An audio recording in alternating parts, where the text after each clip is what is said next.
ఎవరైతే షాపులు తీసుకున్నారో వాళ్ళు అమ్ముకోవడం తప్ప ఏ నాయకుడు కానీ ఏ దందాలు చేసేవాళ్ళు కానీ అందులో ఇన్వాల్వ్ అయితే మాత్రం నేను ఎవరిని వదిలిపెట్టనని చెప్పి మరొకసారి హెచ్చరిస్తున్నా. ఇంకో పక్కన ఈరోజు మీరు చూస్తే ఇసుక ప్రకృతి ఇచ్చిన వరం మనకది. వర్షాలు పడతాయి, వాగుల్లో వంకల్లో నదుల్లో ఇసుక ఫార్మ్ అవుతుంది. అది మన కన్స్ట్రక్షన్కి అవసరం. దీన్ని కూడా వ్యాపారం చేసుకున్నారు. దీన్ని కూడా ఆ రోజు ఇసుక అంతా కూడా దందాలు చేసి పెద్ద ఎత్తున నాశనం చేసే పరిస్థితికి వచ్చారు. వీళ్ళు 1000 కోట్లు సంపాదించుకున్నారు. పేదవాళ్ళకి ఇసుక దొరక భవన నిర్మాణ కార్మికులు 40 లక్షల మంది ఉపాధి లేకుండా నానా అవస్థలు పడే పరిస్థితికి వచ్చారు. నేను ఈరోజు అందుకనే ఒకే హామీ ఇచ్చాను. మీ ఊర్లో ఇసుక ఉంది, తెచ్చుకునే స్వేచ్ఛ మీకు ఇచ్చాను. మీ ట్రాక్టర్ తీసుకెళ్ళండి, మీరే ఇసుక తెచ్చుకోండి.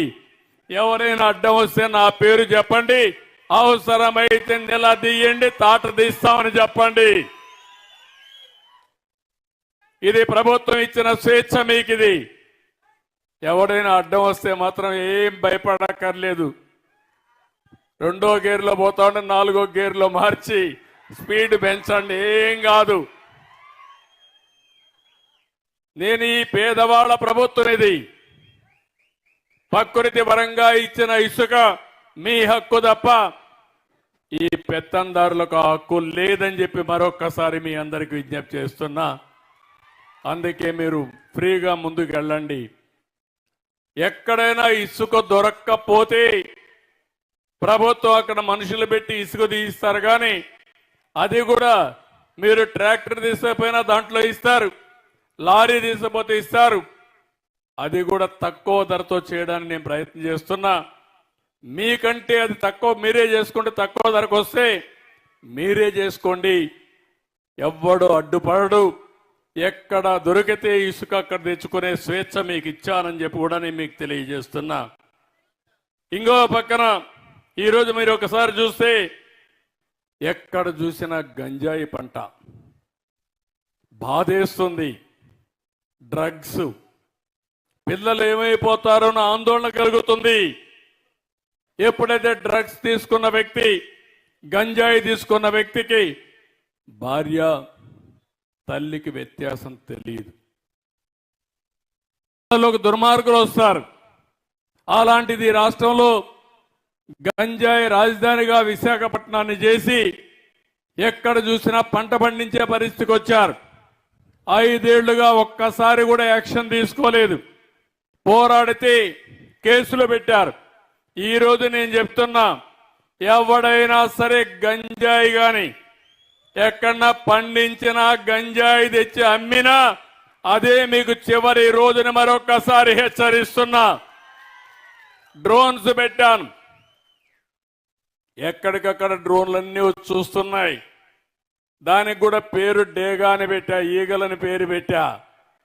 రాష్ట్రం మొత్తం డేగ కన్ను పెట్టాం. ఎవరైనా సరే గంజాయి పండించినా, గంజాయి అమ్మినా, మత్తు పదార్థాలు అమ్మినా కబద్దార్ జాగ్రత్తగా ఉండమని మరొక్కసారి ఆంజనేయ స్వామి సాక్షిగా హెచ్చరిస్తున్నా. ఎందుకంటే సమాజ హితం కోసం పనిచేస్తున్నా. దానికి ఒక కమిటీ వేశాం. ఈగలనే ఫోర్స్ కూడా పెట్టాం. దీన్ని లాజికల్ గా తీసుకెళ్తామని చెప్పి కూడా నేను మీకు తెలియజేస్తున్నా. ఈ రాష్ట్రంలో ల్యాండ్ మాఫియా లేకుండా చేస్తాం, శాండ్ మాఫియా లేకుండా చేస్తాం, గంజాయి మాఫియా లేకుండా చేస్తాం. కడాన పేదవాళ్ళకి ఇచ్చే రైసు కూడా, పేదవాళ్ళకి 2 రూపాయలకి ఉచితంగా బియ్యం ఇస్తే ఆ బియ్యాన్ని కూడా రీసైక్లింగ్ చేస్తున్నారు దొంగలు. దాన్ని కూడా మీకు చౌకగా 10 రూపాయలు ఇచ్చేసి 6 రూపాయలు 7 రూపాయలు మీకు ఇచ్చి ఆ బియ్యం తీసుకుపోయి విదేశాలకు అమ్ముకునే పరిస్థితికి వచ్చారు దుర్మార్గులు. నేను అందుకే చెప్తున్నా, ఎవరైతే రీసైక్లింగ్ చేస్తున్నారో మిమ్మల్ని కూడా హెచ్చరిస్తున్నా, వదిలిపెట్టం జాగ్రత్తగా ఉండమని హెచ్చరిస్తున్నానని చెప్పి కూడా నేను మీకు తెలియజేస్తున్నా. పేదవాళ్ళు కొంతమంది ఆ బియ్యం తినే అలవాటు లేదు కాబట్టి పోతే పోయిందని మీరు అనుకుంటున్నారు, కానీ కొంతమంది దుర్మార్గులు తయారవుతున్నారు. దీనిపైన కూడా ఆలోచిస్తున్నా. ఏ విధంగా చేస్తే ఈ సమస్య పరిష్కారం అవుతుందో, పేదవాళ్లకు న్యాయం జరుగుతుందో దానికి కూడా ప్రయత్నం చేస్తాం. ఎక్కడ చూసినా మాఫియాల రాజ్యంగా తయారైపోయింది, దోపిడీ రాజ్యంగా ముందుకు పోయారు. ఇవన్నీ ప్రక్షాళన చేయడానికి కొంత సమయం పడతా ఉంది. ఇంకో పక్కన చెత్త మీద పన్నేశారు. 83 లక్షల మెట్రిక్ టన్నులు చెత్తంతా పేరకపోయింది. గ్రామాల్లో మీరు చూస్తే ఎక్కడికక్కడ చెత్తంతా రోడ్డు మీద వేసే పరిస్థితికి వచ్చారు. నేను అప్పట్లోనే దగ్గర దగ్గర 10,000 12,000 వేస్ట్ కాంపోస్ట్ అని షెడ్లు కట్టి అక్కడ ఎరువులు తయారు చేసి మళ్ళా పొలాలకు పంపించడం, సీసాలు ఇవన్నీ ఉంటే రీసైక్లింగ్ పంపించే ఏర్పాటు చేశాం. అవన్నీ మళ్ళీ పరిశుభ్రమైన గ్రామాలు చేస్తాం. ఎక్కడికక్కడ ఏ గ్రామం చూసినా ఒక పరిశుద్ధమైన గ్రామంగా, క్లీన్ విలేజ్ గా తయారు చేసే బాధ్యత ఈ ప్రభుత్వం తీసుకుంటాం. ఈరోజు నేను ఈ గ్రామానికి వస్తే మెజారిటీ అంతా కూడా బీసీలే. ఎప్పుడు బీసీలంటే తెలుగుదేశం పార్టీ. ఇప్పుడే కాదు, మొట్టమొదటి నుంచి కూడా ఎన్టీ రామారావు గారు పార్టీ పెట్టినప్పటి నుంచి పార్టీని ఆదరించింది ఇక్కడుండే బీసీలే. అందుకే నేను ఎన్నికల్లో కూడా చెప్పాను, బీసీలకు న్యాయం చేసే బాధ్యత తీసుకుంటామని చెప్పాం. చేతి వృత్తులున్నాయి, కుల వృత్తులున్నాయి, వ్యవసాయ పనులున్నాయి. చాలా మంది అయితే మిమ్మల్ని చూస్తే ఆ పనులన్నీ కూడా ఆధునీకరణలో మరుగైపోయి మీ జీవితాల్లో సమస్యలు వచ్చాయి. అందుకే మళ్ళీ మీకు న్యాయం చేసే బాధ్యత తీసుకుంటాం. ఇక్కడ మనం చూస్తే బోయలున్నారు, వాళ్ళకి చాలా సమస్యలు ఉన్నాయి. అందుకే ఈసారి మీరు చూసినప్పుడు ఇక్కడ ఎమ్మెల్యే ఎంపీ ఇద్దరు కూడా బోయ కులానికి ఇచ్చామంటే అది తెలుగుదేశం పార్టీ.